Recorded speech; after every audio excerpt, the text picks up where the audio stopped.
ax dx को चाहिँ reduction formula हामीले पत्ता लगाउनु पर्ने हुन्छ र त्यो पत्ता लगाएको फर्मुला चाहिँ हामीले यसमा हाल्नु पर्ने पनि यहाँनिर दिएको छ। यो चाहिँ जम्मा 4 मार्क्समा सोधेको क्वेसन एकदमै इजी छ। अनि यसको लागि तपाईँले जान्नुपर्ने चाहिँ यो इन्टिग्रेसन बाई पार्ट्स मात्रै हो। यसमा जब तपाईँले एप्लाई गर्नुहुन्छ uv dx इक्वलको यो एउटा फर्मुला छ, यति मात्रै एप्लाई गरे पछाडि तपाईँको चाहिँ यो चाहिँ कम्प्लिट हुन्छ है त। यसको लागि चाहिँ सुरुको स्टेप चाहिँ हामीले लेट गर्नुपर्छ। यसमा लेट अनि आइएन इक्वल चाहिँ जे छ हामीले त्यसलाई नै हामीले लेट गरेका छौँ आइएन इक्वल। अब इन्टिग्रेसन बाई पार्ट्सको फर्मुला हामीले लगाउँछौँ। यसको लागि सुरुको लागि तपाईँले यु मान्नुहोस् अनि पछाडिकोलाई बी मान्नुहुन्छ भन्दाखेरि फर्मुला चाहिँ u integration v d x minus integration युको डेरिभेटिभ इन्टिग्रेसन भी डिएक्स होलको डिएक्स गरेर यो फर्मुलामा मात्रै एप्लाई गरिएको छ। अनि फर्मुला एप्लाई गर्दाखेरि एक्सएनको नो चेन्ज, एक्सएन अगाडि छ र इन्टिग्रेसनभित्र इएक्स छ भनेदेखि इन्टिग्रेसनभित्र इएक्स भनेको एउटा फंक्सन जस्तै हो, एउटा भ्यालु हो। तर यसमा ए चाहिँ हामीले एक्सको रेस्पेक्टमा गरिरहेको छ भने यसमा ए चाहिँ हाम्रो कन्स्ट्यान्ट हुन्छ। अनि कन्स्ट्यान्ट भ्यालु चाहिँ हाम्रो डेरिभेटिभमा चाहिँ अगाडि आउँथ्यो भनेपछि हाम्रो इन्टिग्रेसनमा चाहिँ तल जाने हुन्छ, अपनमा चाहिँ जाने हुन्छ। त्यसै कारणले इएक्स एक्सपोनेन्शियल फंक्सनको जस्ताको तस्तै नो चेन्ज हो, अनि त्यस्तै हुन्छ। एक्सपोनेन्शियल फंक्सन चाहिँ इन्टिग्रेसनमा होस् डेरिभेटिभमा होस् एउटै हुन्छ र अपनमा चाहिँ यसको कन्स्ट्यान्ट भ्यालु ए चाहिँ तल झर्यो। अनि माइनस फर्मुलाको छँदैछ अनि इन्टिग्रेसनभित्र यसको चाहिँ हामीले पावर रुल मात्रै लाग्यो है।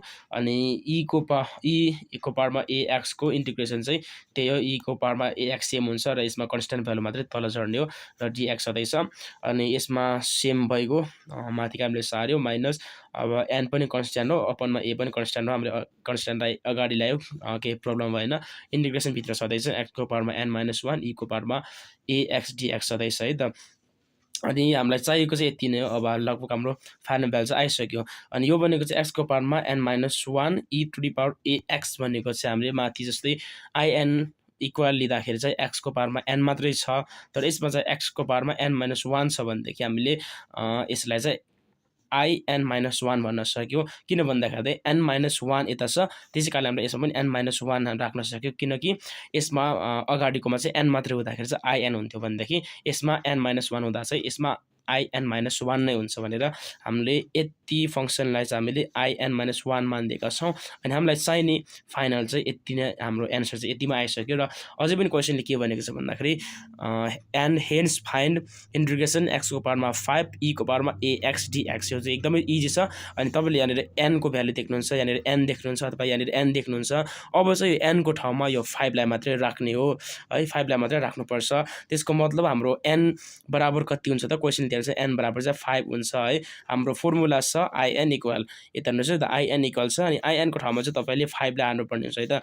आई5 इक्वल अब एक्सको पावरमा सेम यही फर्मुला तपाईँले चाहिँ एक्सको पावरमा एनको ठाउँमा चाहिँ तपाईँले 5 लाई राख्नुपर्ने हुन्छ। अब आई5 इक्वल चाहिँ के हुन्छ भन्दाखेरि एक्सको पावरमा एन छ होइन, एनको ठाउँमा 5 राख्यो, एक्सको पावरमा 5 ईको पावरमा एएक्स अपन ए जस्ताको तस्तै माइनस, अनि एन भनेको 5 भइगयो, अनि एन भनेको 5 अपन ए, अनि यहाँ चाहिँ आई4 किन 4 हो भन्दाखेरि चाहिँ फर्मुलामै हाम्रो के छ भन्दाखेरि आइएन माइनस 1 छ है त। एन माइनस 1 भनेको 5 माइनस 1 हो, 5 माइनस 1 भनेको 4 हो। अब फेरि पनि यति त भइसक्यो। अब यो 4 चाहिँ जबसम्म 0 हुँदैन तबसम्म तपाईँले घटाउँदै लानुपर्ने हुन्छ है त। अब यो 4 को ठाउँमा बाँकी यताको जस्ताको तस्तै तपाईँले सार्नु भयो, तर यो 4 को ठाउँमा अझै पनि तपाईँले के गर्नुहुन्छ भन्दाखेरि अब यो 4 को ठाउँमा चाहिँ तपाईँले फेरि एन इक्वल चाहिँ 4 गरेर तपाईँले राख्नुपर्ने हुन्छ। सेम फर्मुला हो, तपाईँले अब एनको ठाउँमा चाहिँ 4 राख्नुहुन्छ, लास्टमा चाहिँ 4 माइनस 1 गरेर 3 राख्नुहुन्छ।